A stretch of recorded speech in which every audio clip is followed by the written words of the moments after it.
Hello everyone, welcome back to our classes. जैसे कि last class के अंदर हमने वर्ल्ड ज्योग्राफी का पोर्शन स्टार्ट कर लिया था। उसके अंदर हमने उसका इंट्रोडक्शन पार्ट देख लिया था। हमने सिलेबस जो है वो डिस्कशन कर लिया था।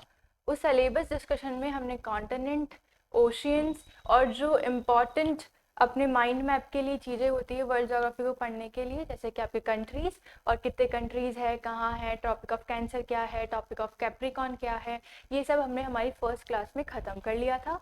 आज जो हम पढ़ रहे हैं, आज हम हमारा पहला कॉन्टिनेंट पढ़ रहे हैं, वो है अफ्रीका। हम अफ्रीका से क्यों स्टार्ट करेंगे? क्योंकि अफ्रीका वो कॉन्टिनेंट है जहाँ से हमने ह्यूमन ओरिजिन को माना है, ठीक है, जिसको मानव विकास का पालना भी कहा जाता है। इसलिए हम सबसे पहले जिस कॉन्टिनेंट से पढ़ना स्टार्ट करेंगे वो कॉन्टिनेंट है हमारा कौन सा? अफ्रीका। तो ठीक है, सबसे पहले जो हम वर्ल्ड ज्योग्राफी की सीरीज पढ़ रहे थे उसमें आज हम पहला कॉन्टिनेंट जो पढ़ने वाले हैं वो कॉन्टिनेंट कौन सा है? आपका अफ्रीका। ठीक है, तो देखिए, सबसे पहले अफ्रीका को पढ़ने से पहले हमें इसकी 3 इंपॉर्टेंट बातें पता होनी चाहिए। हम जो जो कॉन्टिनेंट पढ़ेंगे उसके माउंटेन्स पढ़ेंगे, प्लेट्यूज पढ़ेंगे। एक बार हम ओवरऑल देख लेते हैं कि हम क्या क्या और कैसे कैसे पढ़ने वाले हैं। ठीक है,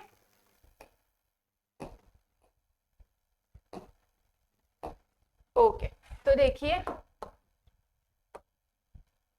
सबसे पहले हम जो कॉन्टिनेंट पढ़ने वाले हैं वो है अफ्रीका महाद्वीप। अफ्रीका पढ़ने वाले हैं। ये अफ्रीका के रिगार्डिंग में नहीं है, ये सभी कॉन्टिनेंट्स के रिगार्डिंग में है। जब भी हम कोई कॉन्टिनेंट पढ़ेंगे तो उसमें इंट्रोडक्शन में हम क्या क्या कवर करेंगे वो हम एक बार देख लेते हैं। तो सबसे पहले जो हम इस टॉपिक में कवर करने वाले हैं वो मेजर पॉइंट्स क्या होंगे? एक तो होगा आपका जनरल इंट्रोडक्शन,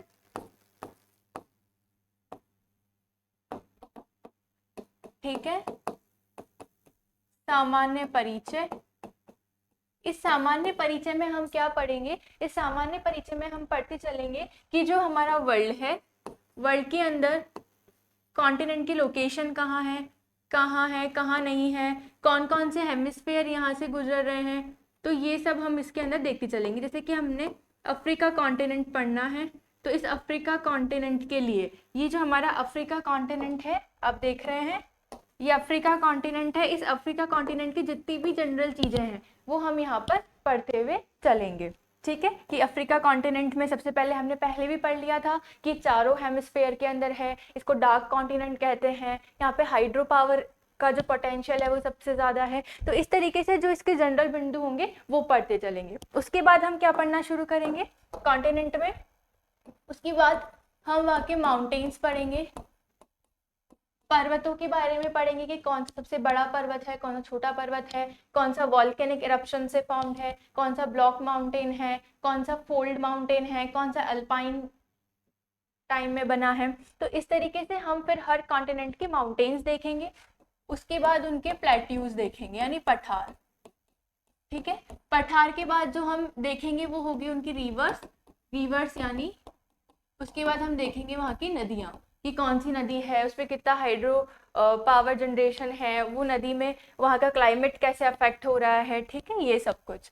उसके बाद जो हम पांचवी चीज़ देखते हैं वो देखते हैं वहाँ के मिनरल्स, यानी वहाँ पर खनिज के क्या संसाधन हैं, वहाँ की इकोनॉमी कैसी है, उस कंट्री में कौन कौन से मेजर खनिज मिलते हैं, वो कहाँ कितना ट्रांसपोर्ट करता है, सिल्वर है, गोल्ड है, जो भी है वो हम उस कंट्री का देखेंगे कि पेट्रोलियम कंट्रीज है कि नहीं है। तो हम ये सबके रिगार्डिंग में बात कर रहे हैं। तो अफ्रीका के रिगार्डिंग में हम पहले जनरल इंट्रोडक्शन पढ़ेंगे जो आज की क्लास में हम खत्म कर लेंगे। उसके बाद जो माउंटेन्स है ये 2 टॉपिक आज हम पूरे कर लेंगे। फिर प्लेट्यू पढ़ेंगे, रिवर पढ़ेंगे, मिनरल्स पढ़ेंगे। उसके बाद यदि वहां पर कोई ट्राइब्स रहती है, ठीक है, जनजातियां, तो उसके बाद हम वहाँ की स्पेशल ट्राइब्स के बारे में पढ़ना स्टार्ट करेंगे कि वहाँ पे कौन सी मेजर ट्राइब्स रहती है, वो सब हम वहाँ पर देखते हुए चलेंगे। तो इस तरीके से ये आपका जनरल इंट्रोडक्शन पार्ट है अलग अलग का।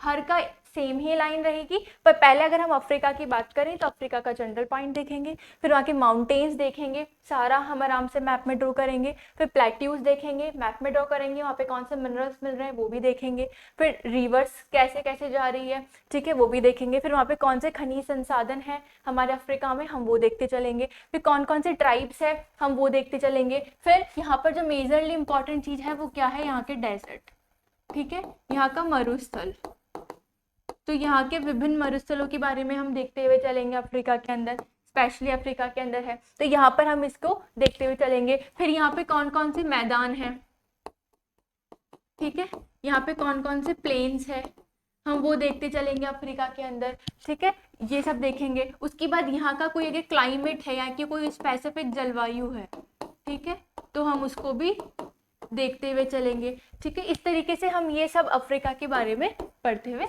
चलेंगे, ठीक है। तो आइए हम सब क्या स्टार्ट करते हैं, आज से अफ्रीका कॉन्टिनेंट स्टार्ट करते हैं, ठीक है। तो देखिए सबसे पहले अफ्रीका कॉन्टिनेंट को जानने से पहले हमें इसकी दो चीज़ें पता होनी चाहिए। वो दो चीज़ें क्या होती है कि सबसे पहले जो अफ्रीका कॉन्टिनेंट है इसको मानव का उत्पत्ति स्थल कहा जाता है, ठीक है, ओरिजिन प्लेस ऑफ ह्यूमन, मानव का उत्पत्ति स्थल कहा जाता है किसको, ओरिजिन प्लेस ऑफ ह्यूमन, ठीक है।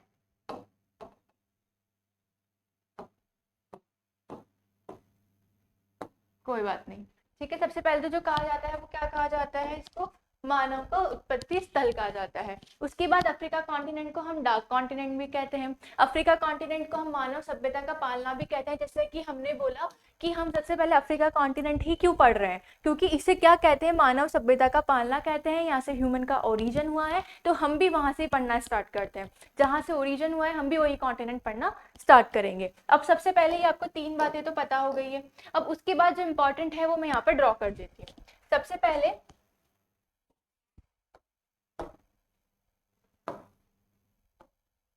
देखिए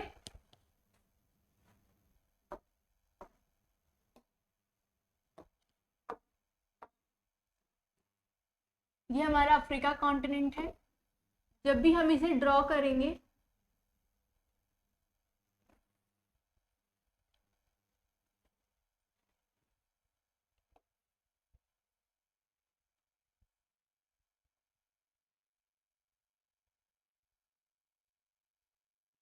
देखिए ऐसा हमारा ये अफ्रीका है। अफ्रीका ऊपर, अफ्रीका जो है हमारे अफ्रीका के ऊपर कौन सा है, सबसे पहले हम जो बात कर रहे हैं वो क्या है, इसकी स्थिति के बारे में। अगर हम अफ्रीका की स्थिति के बारे में देखते हैं तो देखिए ये यहाँ पर इसका स्वेज कैनाल है,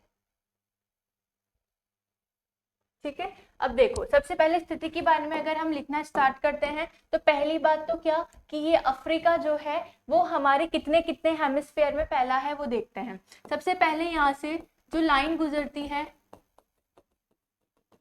वो कौन सी है आपके 0 डिग्री, यानी सबसे पहले तो यहाँ से भूमध्य रेखा भी गुजरती है, ये पहली बात हो गई। दूसरी बात भूमध्य रेखा के साथ साथ यहाँ पे ट्रॉपिक ऑफ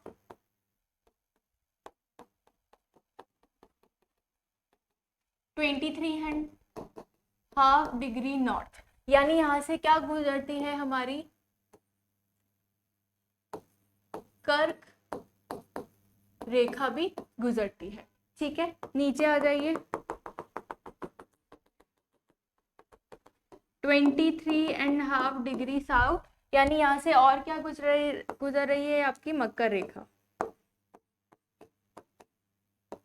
ठीक है।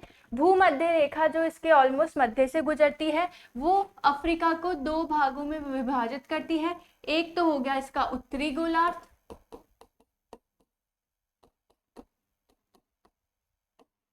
ठीक है,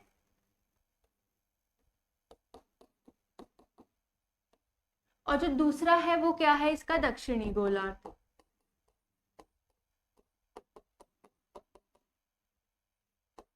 ठीक है। दो गोलार्धों में इसको विभाजित करती है, ये आपको पहला पॉइंट पता हो गया। ये तो किसके हिसाब से हो गए, आपके लैटिट्यूड के हिसाब से हो गए। अगर हम दूसरी जो बात करते हैं वो अगर हम बात करते हैं,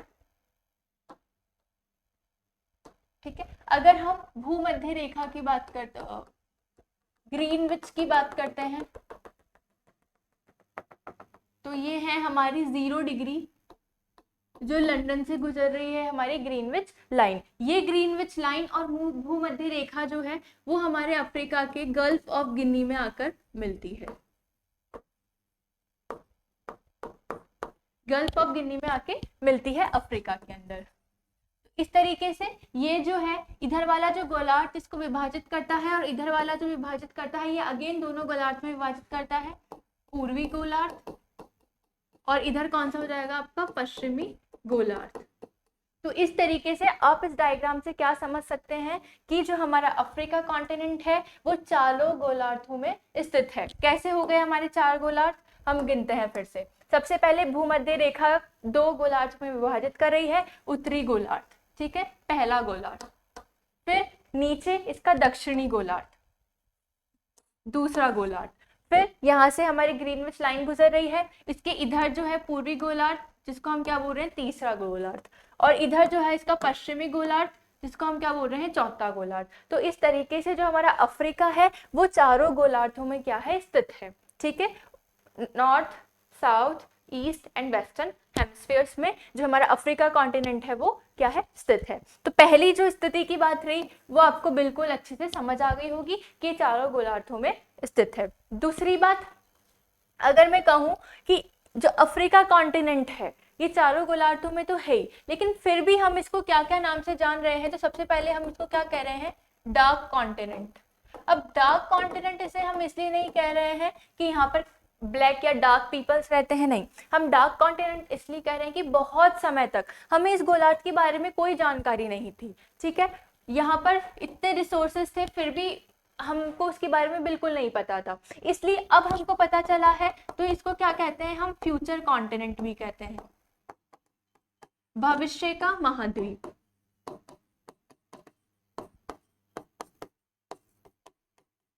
क्या कहते हैं हम इसको, भविष्य का महाद्वीप। जबकि नई दुनिया का महाद्वीप हम किसको कहते हैं, यूएसए को, और भविष्य का महाद्वीप किसे कहते हैं, अफ्रीका को, और क्या कहा जाता है, डार्क कॉन्टिनेंट कहा जाता है। उसके बाद इसको मानव विकास का पालना भी कहा जाता है। तो ये सब चीजें जो हमारा पहला पॉइंट जो हम पढ़ेंगे वो क्या है, स्थिति के बारे में, जिसमें हमने बोला कि चारों गोलार्धों में ये स्थित है। अब जो दूसरी बात हम कर रहे हैं वो बात जो करेंगे हम वो करेंगे, जो अब हम बात करेंगे वो करेंगे स्थिति के बाद के अंदर, इसके अंदर जो है वो बात करने वाले हैं हम इसके आसपास के कौन कौन से क्षेत्र है, कौन कौन सी जगह है उसे टच है, कौन कौन सी यहाँ पर स्ट्रीट गुजरती है, एक जनरल ओवरव्यू ले लीजिए आप बस, ठीक है। तो देखिए हम फिर से ड्रॉ करना स्टार्ट करते हैं। ये मेडिटेरियन सी के लिए आपने स्पेस छोड़ा और एक हॉर्न निकाल दिए, ठीक है।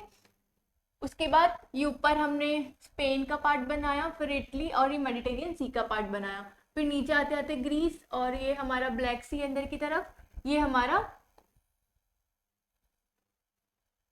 ठीक है, सिनाई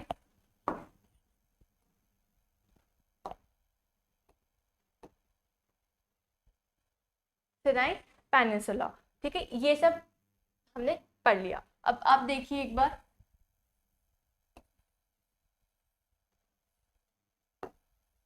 अब आसपास में इसके कौन से एरिया है, ये तो क्या है हमारा Africa,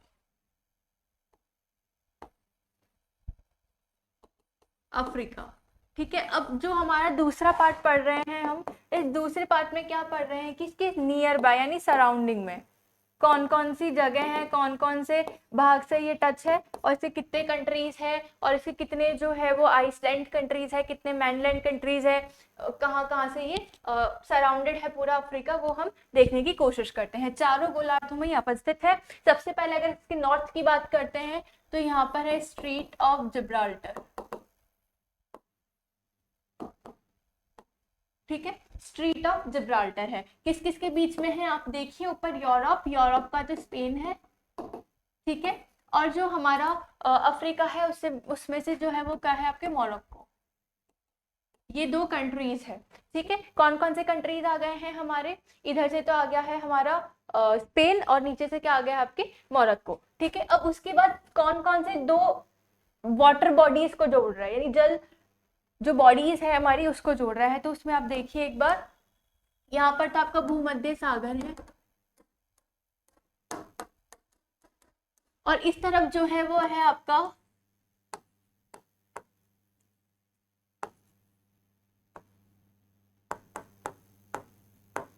Atlantic ocean. Atlantic ocean जो कैसा था आपका, एस शेप का था। अटलांटिक महासागर। ठीक है, अब देखो अटलांटिक महासागर को भूमध्य सागर से जोड़ने वाली जो स्ट्रीट है वो कौन सा है आपका, स्ट्रीट ऑफ जिब्राल्टर। कौन सा है वो आपका, स्ट्रीट ऑफ जिब्राल्टर है। ठीक है, कौन सा है आपका, ये क्या है, आप इसको हाईलाइट करेंगे तो स्ट्रीट ऑफ जिब्राल्टर। ठीक है, उसके बाद हम दूसरा देखते हैं। दूसरा जो है आपको कहा जाए तो इसके नॉर्थ में तो कौन सा कंट्री है आपका, यूरोप है। ठीक है, और जो दूसरा इसकी पूरब में जो कंट्री है वो कौन सा है इसके, अफ्रीका, सॉरी एशिया।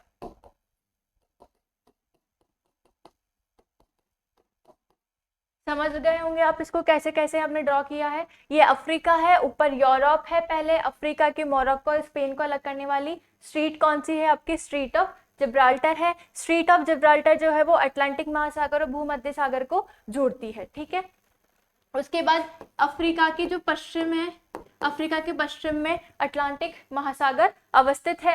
अटलांटिका के जो उत्तर है उसमें हम कह सकते हैं भूमध्य सागर है। और अफ्रीका का जो पूर्वी और दक्षिण पूर्वी भाग है उसके अंदर ये पूरा एरिया किसका है आपका, इंडियन ओशियन का है, हिंद महासागर। ये आपको समझ आ गया होगा। ठीक है, उसके बाद यहाँ पर जो है वो है हमारा लाल सागर। ये वाला पार्ट जो है वो क्या है हमारा, लाल सागर।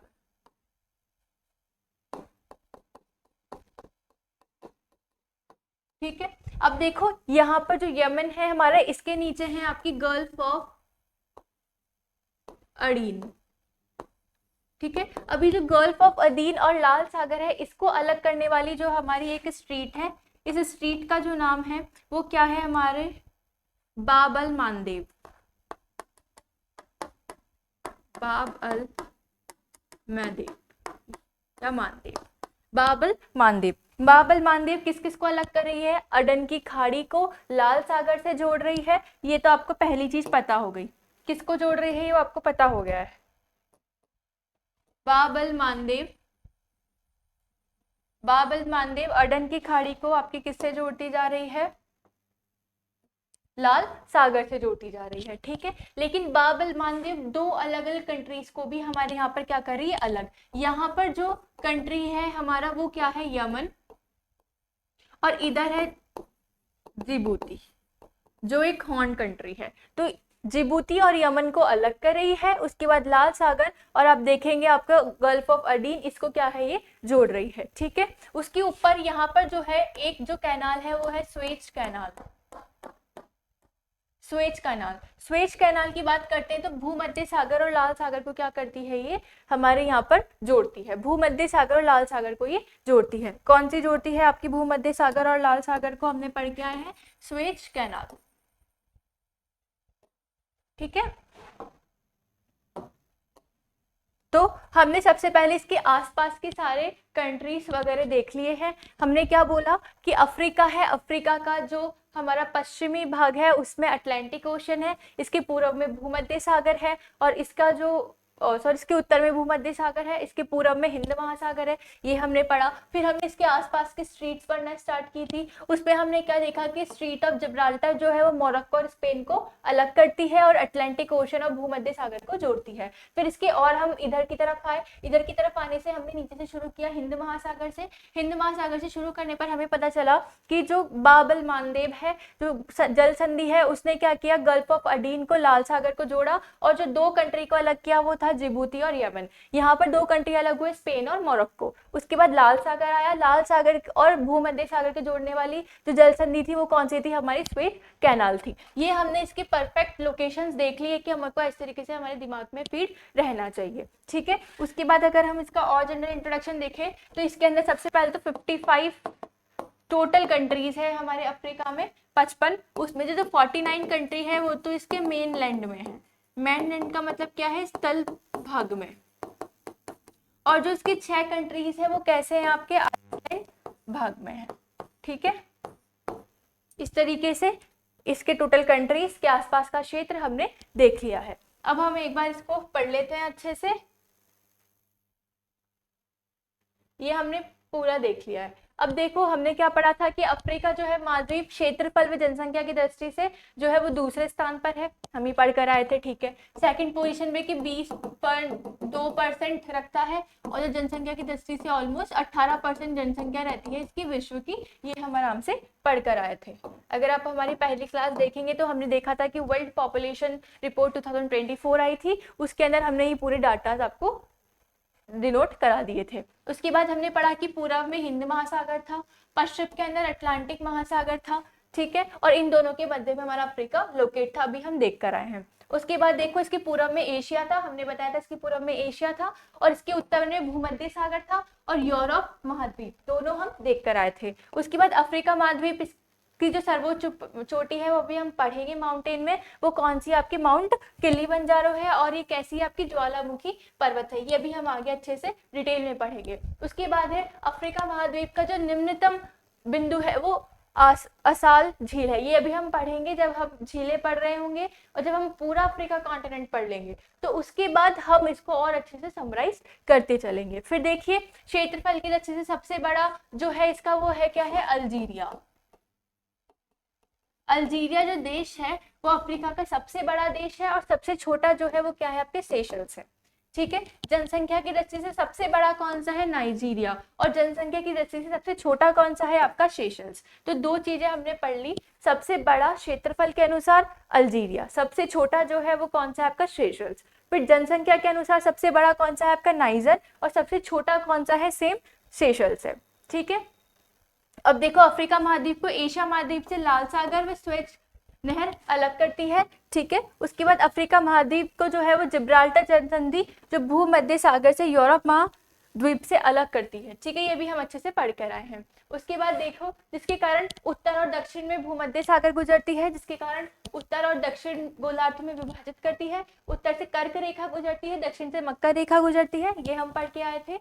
ग्रीन में जिसके पश्चिम भाग से गुजरती है, जिसमें पूर्वी भाग पूर्वी गोलार्ध तथा पश्चिम में पश्चिमी गोलार्ध के अंदर आता है, और ये चारों गोलार्धों में स्थित एकमात्र ऐसा क्या है, महाद्वीप है। उसके बाद हमने पढ़ा था कि अफ्रीका महाद्वीप का दक्षिणतम बिंदु जो है वो है आपका कैप ऑफ गुड होप, सबसे जो सदर्न मोस्ट पॉइंट है ये हमारा अफ्रीका था, ठीक है। इस अफ्रीका का जो सदर्न मोस्ट पॉइंट है वो क्या है, आपका कैप ऑफ गुड होप है, ठीक है। उसके बाद हम पढ़ रहे थे कि ये जो ये हॉर्न है, ये जो सीन निकला हुआ है, इस सीन को क्या कहते हैं, हम हॉर्न ऑफ अफ्रीका कहते हैं। और इसमें जो 3 कंट्रीज लोकेटेड है वो कौन से, आपके सोमालिया, इथोपिया और जिबूती। कैसे याद रखोगे, सोमालिया, इथोपिया और जिबूती। जिबूती की स्पेलिंग इंग्लिश में डी से शुरू होती है, तो DES, डैश, डैश से क्या मतलब है, हॉर्न, ऐसे डैश डैश लगा के और हॉर्न बना दो, तो डैश डैश का मतलब क्या है, आपके जिबूती, इथोपिया और सोमालिया, जिबूती, इथोपिया और सोमालिया, ठीक है। आपको याद हो जाएगा कि कौन कौन से हॉर्न कंट्रीज हैं, डैश से याद करेंगे, हॉर्न को डैश बना के बनाते हैं, डैश से बनाते ही हम क्या याद रखेंगे, जिबूती, सोमालिया, और उसके बाद कौन सा है हमारा, इथोपिया। उसके बाद देखिए हमने सिनाई प्रायद्वीप के बारे में पढ़ना शुरू किया, ठीक है। इससे पहले एक बार हम एक चीज रिवाइज कर लेते हैं कि जो 6 कंट्रीज है,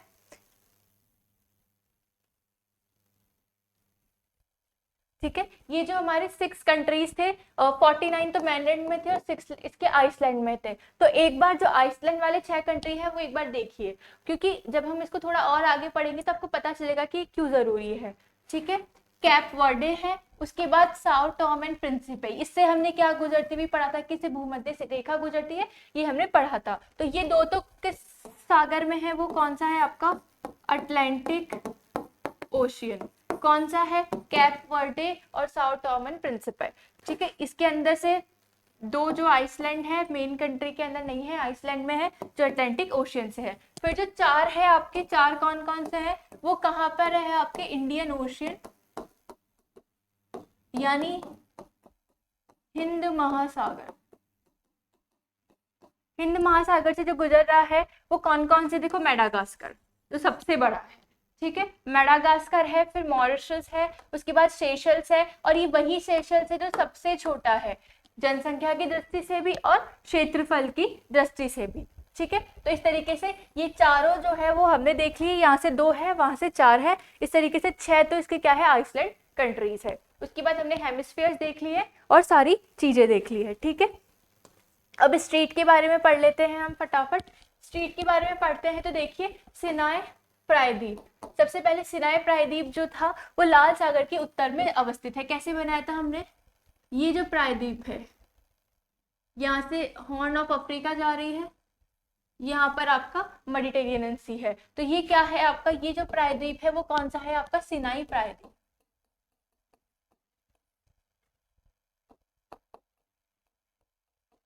ठीक है, सिनाई पेनिनसुला है। ठीक है, अब सिनाई पेनिनसुला जो है, यहाँ पर हमने क्या पढ़ा था कि यहाँ पर कौन सा सागर है आपके?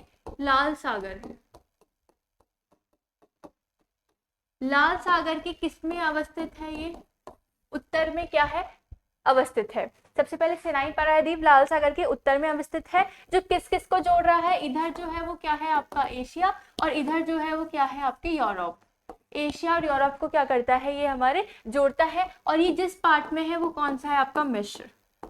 ठीक है, मिस्र, या हम इसको क्या कहें? इजिप्ट। इजिप्ट के अंदर आता है। ठीक है, इसलिए ये एशिया का पार्ट भी माना जाता है और ये अफ्रीका का पार्ट भी माना जाता है। तो सबसे पहले हमने जो पढ़ा वो कौन सा था आपके? लाल सागर के अंदर। लाल सागर के उत्तर में अवस्थित एक प्रायद्वीप है, एक पेनिनसुला है। उस पेनिनसुला को हमने क्या कहा है? सिनाई प्रायद्वीप है। ये मेनली जिस देश में है वो कौन सा है आपका? इजिप्ट। इजिप्ट यानी मिस्र के अंदर अवस्थित है। ये यूरोप और अफ्रीका, सॉरी, ये हमारा अफ्रीका और एशिया जो है वो दोनों का ही पार्ट माना जाता है। ठीक है, ये हमने पढ़ लिया। उसके बाद जो हमने एक जल संधि पढ़ी थी, कौन सी जल संधि? बाबल मेंदेब। इसके अंदर क्या कहा था कि लाल सागर को अदन की खाड़ी पढ़ी थी हमने, गल्फ ऑफ पढ़ी, अदन की खाड़ी से जोड़ती है। ठीक है, और ये अफ्रीका को एशिया से अलग भी करती है और ये जिबूती को यमन से अलग भी करती है। ये हमने पढ़ लिया था। उसके बाद देखिए स्वेज नहर। स्वेज नहर जो है वो हमने पढ़ी थी कि ये जो हमारा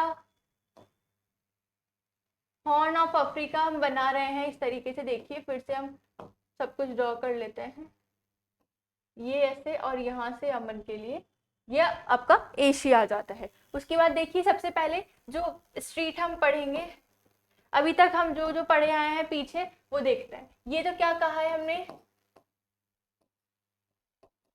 सिनाई प्रायद्वीप। ठीक है, ये हमने कह दिया। उसके बाद हमने जो कहा वो क्या कहा कि ये जो है वो क्या है आपका? लाल सागर। ठीक है, ये जो है वो आपका एशिया है, ये जो है वो आपका अफ्रीका है। ये हमने पढ़ लिया था। उसके बाद ये वाली जो स्ट्रीट है, इस स्ट्रीट का जो नाम है वो क्या है आपकी? अदन की खाड़ी। ठीक है, गल्फ ऑफ अडीन। ठीक है, उसके बाद ये गल्फ ऑफ अडीन, और ये जो एक आपकी स्ट्रीट है वो क्या है आपके? बाब अल मेडेब। इस बाबर मेडेब के बारे में हमने अच्छे से पढ़ लिया था कि जिबूती को जो है हमारे यमन से अलग करती है, लाल सागर को जो है हमारे हिंद महासागर से जोड़ती है। ये हमने पढ़ लिया था। उसके बाद जो हम बात कर रहे हैं वो बात कर रहे हैं हमारी स्वेज नहर की। ये यहाँ पे जो स्वेज नहर बनाई गई है, ये जो स्वेज नहर है वो क्या कब बनाई गई? सबसे पहले तो ये स्वेज नहर है वो आपकी 1869 के अंदर बनाई गई थी। और ये जो आपका लाल सागर है उसको हमारे जो ऊपर, ये जो हमारे ऊपर भूमध्य सागर है इससे क्या करती है? जोड़ती है। यानी सबसे पहले पोर्ट शहीद को पोर्ट स्वेज से जोड़ती है। यहाँ पर था हमारा पोर्ट शहीद और यहाँ है हमारा पोर्ट स्वेज। पोर्ट शहीद को पोर्ट स्वेज से जोड़ती है, और इसका जो नियंत्रण है इसका वो कौन करता है? हमारा इजिप्ट करता है। ठीक है, ये बहुत चर्चा में रहती है। अगर ये बंद हो जाता है तो हम बहुत कई दिन लग जाते हैं हमारे यहाँ पर सामान पहुँचने के अंदर। और इसके आपने बहुत सारे न्यूज़ में सुने होंगे जो घटनाएं होती रहती है कि आज मिस्र ने इसको बंद कर दिया, उसके बाद फिर बहुत से कंट्रीज उसके पास जाते हैं। तो इस तरीके से हमने सुएज नहर के बारे में अच्छे से पढ़ लिया है। 1869 में बनाई गई थी, रेड सागर को भूमध्य सागर से जोड़ने के लिए बनाई गई थी। और ये इसलिए बनाई गई थी कि जो हमारे एशिया है, एशिया से हम इतना ज्यादा चक्कर मार के अफ्रीका का फिर हम यूरोप पहुंच रहे थे, तो इस चक्कर को कम करने के लिए ये जो राउंड था इतना ज्यादा फ्यूल का टाइम का, उसको कम करने के लिए हमने डायरेक्ट सुएज नहर बनाई जो भूमध्य सागर से सीधा हम यहाँ पर जो हमारा अफ्रीका था, यूरोप था, यहाँ पर हमारा सामान एक्सपोर्ट कर सके कम समय में और ज्यादा हमको ट्रेवलिंग भी ना करनी पड़े। ठीक है, ये सब चीजें आज हमने पढ़ी है। आज हमने पूरा जो जनरल इंट्रोडक्शन था वो पढ़ लिया है, किसका, अफ्रीका का। ठीक है, अगर आप फिर से देखेंगे और रिवाइज कराने की जरूरत है तो मैं फिर से अफ्रीका रिवाइज करा देती हूँ। सबसे पहले हम बात करते हैं, तो देखो हमने भूमध्य सागर के चारों गोलार्धों में पढ़ा। डार्क कॉन्टिनेंट्स बोलते हैं इसको, फ्यूचर कॉन्टिनेंट बोलते हैं। उसके बाद हम जो पढ़े उसमें पढ़ा कि स्ट्रीट ऑफ जिब्राल्टर थी जो मोरक्को और स्पेन को अलग कर रही थी, अटलांटिक ओशन और भूमध्य सागर को जोड़ रही थी। फिर और इधर आए तो हमने सबसे पहले सिनाई प्रायद्वीप के बारे में पढ़ा। ठीक है, सिनाई प्रायद्वीप जो है वो एशिया और यूरोप को जो है वो जोड़ता है और यहाँ पर इजिप्ट का इस पे जो है वो क्या है, अधिकार है, और ये दोनों ही देशों में आता है। उसके बाद हमने जो पढ़ा वो पढ़ा कि स्वेज कैनाल पोर्ट शहीद को पोर्ट स्वेज से जोड़ती है। ठीक है, और भूमध्य सागर को लाल सागर में जोड़ती है। 1869 में बनाई गई थी और इसको बनाने का मुख्य उद्देश्य क्या रहा था कि जो हमारा यहाँ पर एशिया था, ये जो एशिया है, ये जो एशिया है इसको, इसकी जो डिस्टेंस है पूरा ऐसे कवर करने की अफ्रीका को, वो ना हो कि सीधा ही हम भूमध्य सागर, लाल सागर भूमध्य सागर से होते हुए यूरोप में सामान को पहुंचा दे आसानी से। फिर हमने नीचे आके पढ़ा बाब अल मंदेब, ये जो है वो लाल सागर और गल्फ ऑफ अदीन की खाड़ी को जो है वो जोड़ता है, जिबूती और यमन को अलग करता है, ये हमने पढ़ा था। उसके बाद हमने इसकी हॉर्न कंट्रीज में पढ़े थे। हॉर्न कंट्रीज के बारे में हमने डैश से याद किया था, डैश का मतलब था DES। ठीक है, जिबूती, इथोपिया और सोमालिया इसकी कंट्रीज आती है, ये हमने पढ़ लिया था। ठीक है, तो इस तरीके से जो मोटा मोटा ओवरव्यू था, फिर हमने पढ़ा था कि जो इसका सदर्न मोस्ट पॉइंट जो है अफ्रीका का वो क्या है, कैप ऑफ गुड होप। ठीक है, ये इसका सडन पॉइंट था। तो इस तरीके से आज हमने जो पूरा किया है वो कौन सा है, आपके अफ्रीका कॉन्टिनेंट का इंट्रोडक्शन, जिससे आपको इसकी बहुत सी चीजें समझ आ जाएगी कि जब आप कभी रिवर्स बनाएंगे तो आपको पता चलेगा कि कोई रिवर अटलांटिक में जा रही है, इसकी कोई मेडिटेरियन सी में जा रही है, तो वो कैसे जा रही है, किस डायरेक्शन से ओरिजिनेट हो रही है, वो कहाँ जा रही है। ठीक है, तो होपफुली ये आपके लिए क्लास हेल्पफुल रहेगी अफ्रीका कॉन्टिनेंट को आगे से समझने के लिए। ठीक है, thank you so much. Okay.